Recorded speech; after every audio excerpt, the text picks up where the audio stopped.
วันผิดบอก2 หน่วยพี่น้องเอ้ยเจ้าขายได้นี่วันผิดเนี่ยเมื่อวันอาทิตย์บ่จะเห็นบ่อะไรที่ปลาแก้วอะไรเป็นสีมาแล้วเห็นบ่เห็นไผอะไรอยู่ในคลิปนะน้องอูน้องอูน้องอีเอาปลาจางคลิปที่เจ้าได้สาบ่เห็นบ่นักร้องเสียงดีเด้บ่เห็นบ่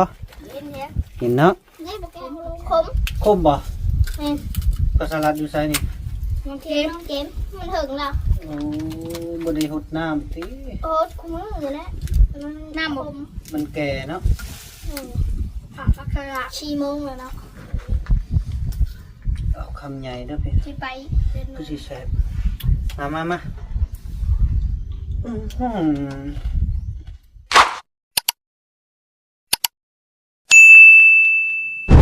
พี่น้องมา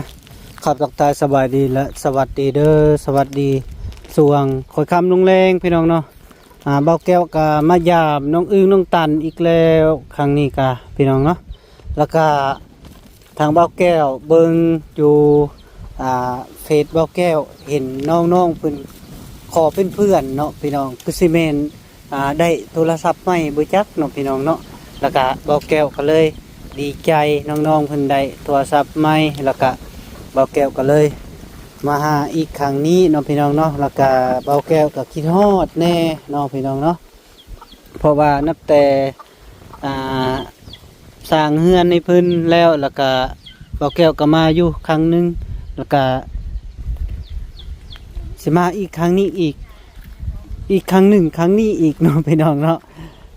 เบาแก้วก็จักสิว่าในใดเนาะห่างของพ่อของแม่นี่ก็ม่างแล้วพี่น้องเนาะนี่แหละที่แต่ก่อนเนาะยังบ่ทันได้เฮือนใหม่พี่น้องเนาะ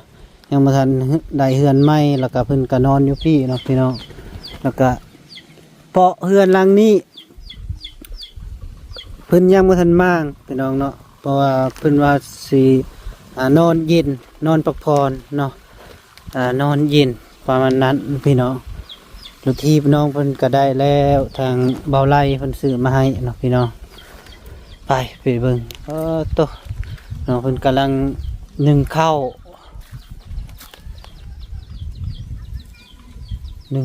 ได้พี่น้องเอ้ย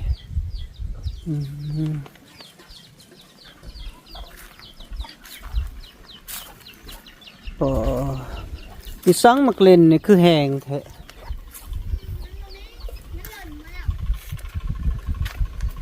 สงสัยมันบ่ได้กินน้ำจากมือเลยนี่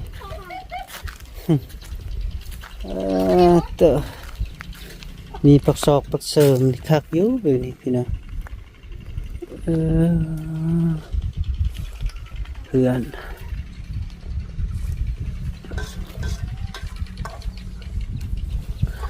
เป็นเห็ดหยังได้กอกๆเค็กๆบ่แม่นนุแล้วบ่กระสามนะเลยสบายดีแม่ปลาแก้วกินตามข้าวปุ้นบ่นี่เลยปลาโทไผ่ต่ำนี่น้องอึ้งพี่ลึกแท้มักเผ็ดนี่คือแดงค่ะไม่ได้เผ็ดปานใดไม่ได้เผ็ดปานใดเปล่าโอ้แปลงจักพี่น้องเนาะเพื่อนแล้วก็จักกันนอกมันนี่สารพัดเนาะโดยสบายดีไม่ได้เห็นกันแต่ดนแล้วพี่น้องเนาะมาเมื่อนี้กะรู้สึกว่าแปลกๆเนาะพี่น้องอีกอย่างอันนี้โอ้เห็ดห่านอีกต่ำแท้ห่านเนี่ยเอามาสังไฟเห็ดก็ได้นี่ตอกเดี๋ยวเอาบ่ขนมเอาบ่แล้วบ่ให้นะใจโดยบ่เป็นหยังกินพากันกินเอ้ยเนาะแก้วกินบ่กินแล้วเนาะสร้างถามแท้เจ้าหน่อยน้ำบาสิหายแล้วนี่ก็ยอก กินเด้อ ปลาแก้วก็ได้ได้เป็นปลาแก้ว ได้แล้วบ่ ได้แล้ว จะเห็นอยู่ใส่อืม ใช้โทรศัพท์เอามาเบิ่งดูมาโซมดูเบิด2หน่วยฮะแล้วบ่าวเห็นทางเฟซน่ะคือขอเป็นเพื่อนก็อยากเบิ่งแน่หั่นนะ ขายโทรศัพท์ งาม โทร จั ศั ง พท์ ได๋ นักปลาอยู่ไสแหละ ถุงกระเป๋าอันเดียวเอามาที่นี่ถุงนั่นเด้ ถุงอีแม่ถือน่ะมันแค่หน้าปลาแก้วเว้ย เบิดก็เบิ่งหน่วยมันบ่แม่นเบิ่งเบ็ดนะ คือ อืมเขาเจาะน้ำพะน้ำน้องบุญมาบ่ น้องนี่ บุญมีแล้วล่ะบ่ ได้แล้ว เร็วนะ ใช่ เขาเมื่อล่ะบ่ ได้มาแล้วล้างมือแล้ว เขาเจาะลายมือแล้ว พอทำมือ อ๋อ แต่ดีมากเพราะว่า แกงมือได้ อืม เรียกโทรศัพท์ ใช่ป้าโตได้โทรศัพท์ใหม่แล้วพี่น้องเอ้ยโต มามือไหนวะ โตสามสิล้มผู้บ่าวเนาะ ตั้งเรื่องอ้ายเลยลูกชิได้ตั้ง เห็นน้องตันก็เอารูปผู้บ่าวขึ้นแล้วปกล่ะ ใช้ บ่บอกเนาะ ลาไปแล้ว งามเลยดีใจน้ำน้องๆเพิ่นได้โทรศัพท์คนละหน่วยแล้วว่ะ เอาบังมือของน้องก ใช้ของเจ้าอะ ำยึดเพิ่ง เอาไหม เอามาเบิ่งดู แก๊สอันนี้ งามซำใดเนาะ มามือวันยังว่า วันหยังจำอยู่บ่ไปไสคือเห็นขี่รถไปไสน่ะ ไปซื้อดาบ ไปซื้อดาบจักรนี่บ่พอจนได้ขี่รถไทยไปพี่น้องเอ้ยดาบจักรนี่ ชื่อเครื่องอะไรวันนี้วะ เครื่องอะไร เขาแก้วตั้งห้างมาคุยจุกหน่อย แม่นแหละ เอามาซื้อขนม ไปอุดหนูนอายนี่เด้อ คอยเห็นอยู่ ป้าสีบัวพาทุกขักดี เพราะว่าถึงบอก สองหน่วยพี่น้องเอ้ยเจ้าขายจะได้นี่ เงินคิดเดียว เมื่อวันอาทิตย์บ่จะเห็นบ่อ่ะได้แล้ว ขอบคุณชื่อหยังเครื่องอะไรมันอีหยังแน่เพ ชื่อลูกโชบชื่ออัน อืม ปั๊มลิ้นมัน สารพัดเนาะ โอ้ยหลายอย่าง ชื่อดูใหม่ดีกว่าฉันมีเงิน มันเอาเงินโบ จะแป้งไม่ได้แห้งกลัว เบิดหลาย ซื้อหน่วยใหม่ก็เสียดายหน่วยเก่ามันดีนะ เขากดเซ็น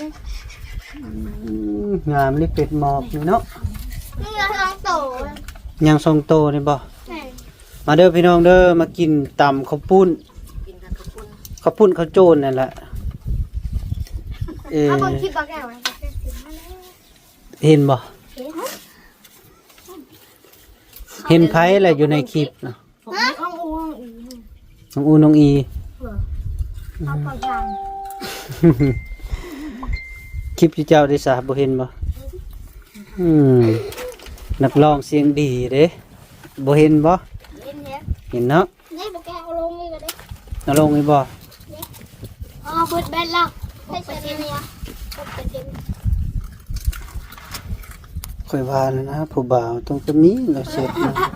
หนูไม่เห็นนะ สงสัยอยู่ เรื่องเห็นไอเอามาเมื่อกับซื้อบัตรเลยล่ะ โดยบ่ได้ไปเด้อค่าเวียกมื้ออื่นว่าสิไปทาดโพนว่าซั่นว่าสิไปแต่เช้า ถ้าผลนะบอกบุเคยไปที่สมวนนะไป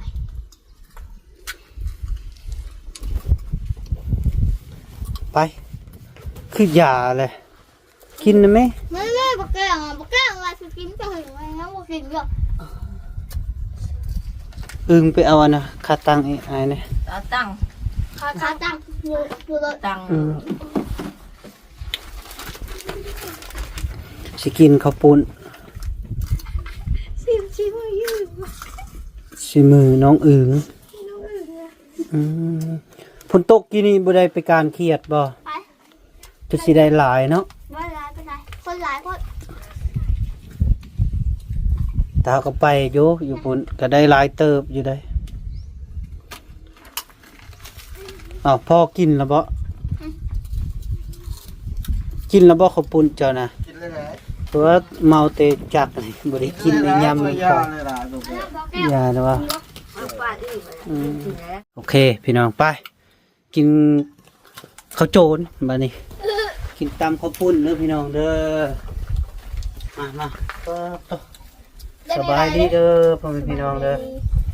อืมคือสิ จะได้ แซ่บ สี่มือ 4 มื้อ ขม คมบ่ แม่น ปลาสลัดอยู่ไสนี่ น้องเกมมันถึงแล้ว โอ้บ่ได้หดน้ำติ โอ๊ตคุ้มเลยแล้วน้ำบก มันแก่เนาะ ผักฟักกระชีโมงแล้วเนาะ เอาคำใหญ่เด้อพี่ ที่ไปเดิน ก็สิแซ่บมาอื้อหือ จ้า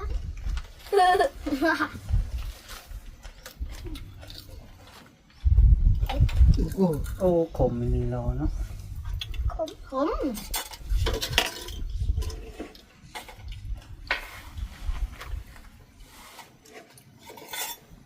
มาไหม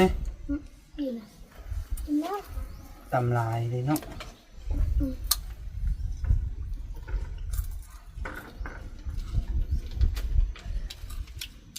เป็นยังไงได้โทรศัพท์ใหม่รู้สึกยังไง ดีใจ ดีใจ เลยดีใจ โอ้ เมื่อนั้นเราเอ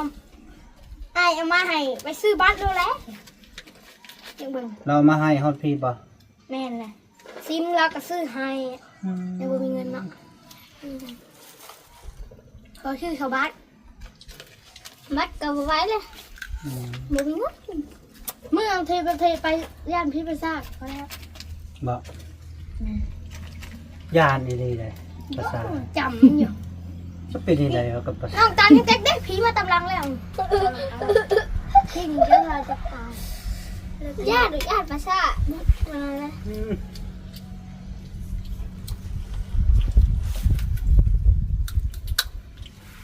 ญาติภาษา มาแล้วไหม ดูแล้วอีกนะ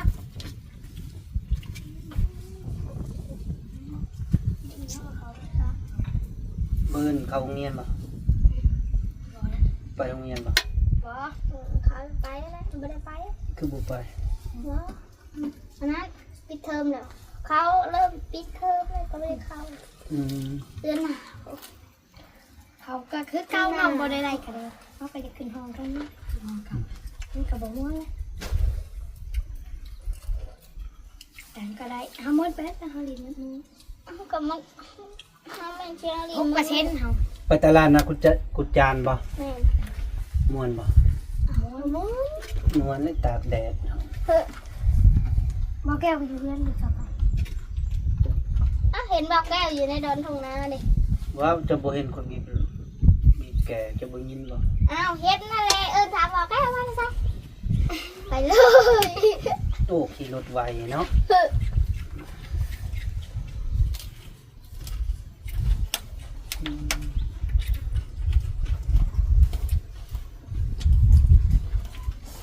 คือแตกเลยนะ ถูกบัดเด้ใส่กระตาลดทีบ พิมพ์มันอย่ามัน ติดพิมพ์กะน้องตาลไปติดพิมพ์เลยค่ะ พอเจ้ากันลิ้นเป็นบ่ เป็นนั่นละกดให้เราเบิ่ง ได้ที่กดได้บ่ แล้วก็เล่นเล่าอีนาเบิ่งเบิ่งคลิปเขาคลิปเบาเตียงกันเด้ อืม รับน้องยังวะไทยเกาหลี น้องใส่บ่ แม่ น้องใส่ผู้ไปผ่าตัดนะบ่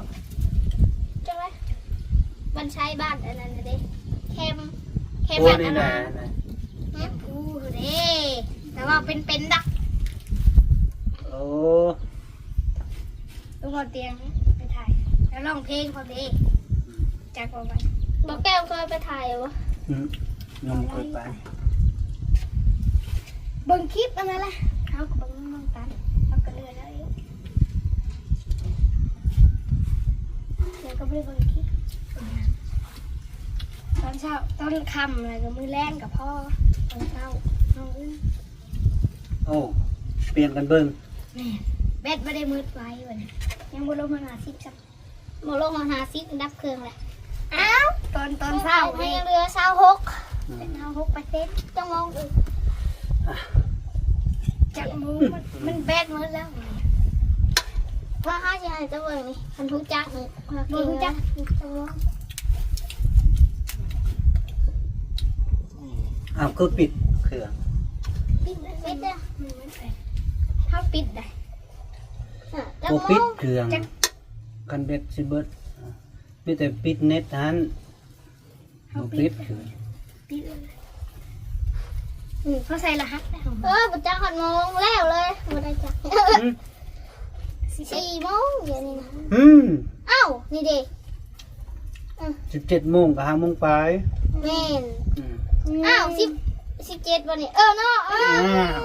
าะ16ก็เลยเนาะ4 โมงเนาะ แม่น เฮาเบิ่งเฮาไปเห็นคลิปบ่ดิอะไร5 โมง6คลิปบ่าว เบาหยัง บ่แก้วเอาคนในเฟซแล้วนี่คือซับกาวแล้วนี่ก็เห็นแต่ว่าตอนนี้นั้นบ่เห็นนี่เห็นเนาะ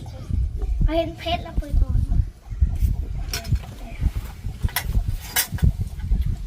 6%ทั้งหมดเนาะคนม่วนเบิ่งเลย แรงก็ไปการบ่ ไม่ได้ไปมันหนาว โอ้สำนีหนาวผมใส่ไปอาบน้ำบ่จัก อ้าวแล้วมันหนาวมันบ่ออกได้ตกมันตกมือน่ะเจ้อตกมือน่ะเจ้อได้เลยล่ะ ได้บ่โลนึง จักโหดิติดโลดอ่ะบ่แก้วได้ซะไปก้านเหรอ แม่นั่นบ่ เว้นเลย นอน เขาก้านหลายมันหลายบ่ นอนอยู่คาย หลายคน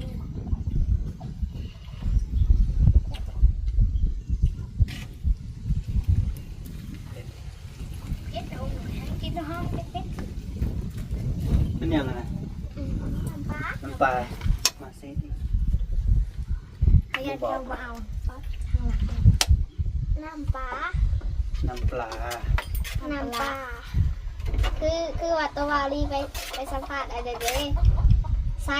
อะไรน้ำปลามัน น้ำปลา ซื้อเพราะว่ามันซื้ออีลีนยังมันก็ตันยังวะอีกได้อีลีนน้ำปลานะวะน้ำปลา ไปอะไรใหม่เด้อใส่น้ำปลา ใส่น้ำปลา แซ่บ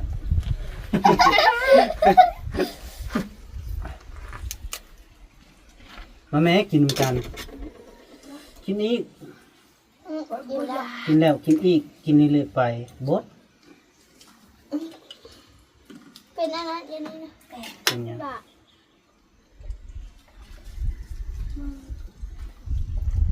ไม่ได้บุญบาน จักอื่นมือนี่เด้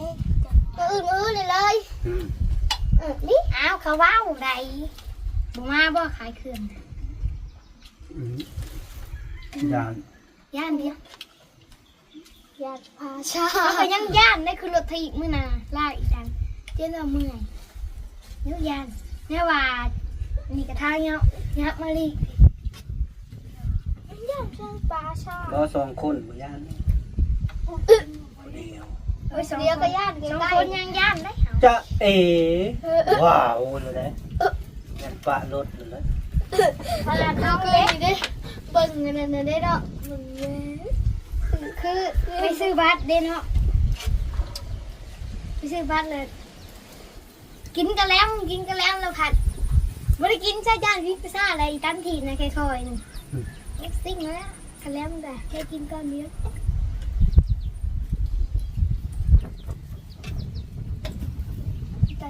ไปบอกเพื่อนน้องบุญมา ไปน้ำเขาที่คือเลือกทีมขี่รถจังเอาแก้วได้ฮะยามันลากเราได้เห็นเด้ตัวมือนะ นับแต่เฮ็ดอันน่ะแอมปากกาจาดเดียวไม่ได้ไปเลย เพื่อนมีไปไหนบ้างยันไป จะไปนะ ไปบางทีก็คลิปก็ขึ้นได้ บาลีว่าอยู่ได้วันนี้ก็ได้บาลีเมื่อวานเอากลับมาเด้เป็ดตื่นเลยเด้ผู้กดเอางามบอกเราเป็ดงามบอก2พิน2ใจอยู่เฮาแคปบันทึกบ่ได้มื้อนั้นน่ะเบิ่งนะเติมบัตรเขา10,000ได้เบิ่งมื้อเดียวเกี่ยงตัก อิ่มก็มุกขอบใจหลายๆอิ่มแล้ว ยังเบิ่งน้องตัน กินบ่เบิดซ้ำเผ็ด เฮ็ดก่อนแกคิดเบาอะไรคิดปากแกก็คิดมันได้ไรคิดเบาเนาะคิด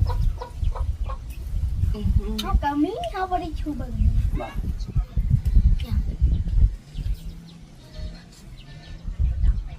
ยังบอกแกจะว่า เผ็ด ดิน้ ได้แล้ว ำเฮ็ดเจ๊เกลือเพื่อนแม่น้องบุญมาว่าว่ะพากระตาดเรือน่ะบอกว่าแก้วนี่เด้อว่ะน้องแป้งมาเอาคือว่าแน่ๆแหละ อีหยัง แล้วเอาเจ้าคิโลทีได้ แล้วว่าบอกว่าแก้วนี่เด้อว่าพากระตาดเรือตัวพี่เลยน้องแป้งมาเอาอ่ะ น้องไปมาเอา แม่นแต่ไปถามเราเบิ่งตัวจริงอันนี้ก็คิโลทีพ่อ โอเคไปพี่น้องไปเฮือนน้องบุญมาวันนี้นับแต่เฮ็ดเทือนไม่ได้ไปซ้ำโอเคมาแล้วก็พอดีกินตำข้าวปุ้นซีมือของน้องอึงแซ่บอยู่พี่น้องเอ้ยบ่ได้ขึ้นเฮือนมื้อนี้นะจะได้ไปพุ่นนะเอาพ่อแม่พี่น้อง FC มาสุขสุขคนคลิปนี้ก็เบาแก้วก็อำลาแล้วพี่น้องเนาะเบาแก้วก็สิเดินทางไปเฮือนน้องบุญมานับแต่เบาแก้วแอมภกจาดไทยเพิ่นแล้วก็ซื้อแล้วก็บ่ได้ไปหาเพิ่นเลยเนาะพี่น้องเนาะก็มื้อนี้มีเวลาแล้วก็สิไปหาก็น้องอึ้งน้องตันเพิ่นก็ไปนำโอเคขออยู่ดีมีแห้งสุขภาพแข็งแรงอย่าเจ็บอย่าจนอย่าขาดอย่าสูญเด้อพ่อแม่พี่น้องอยู่มันคนยืนตลอดปีตลอดไปบ๊ายบายโดย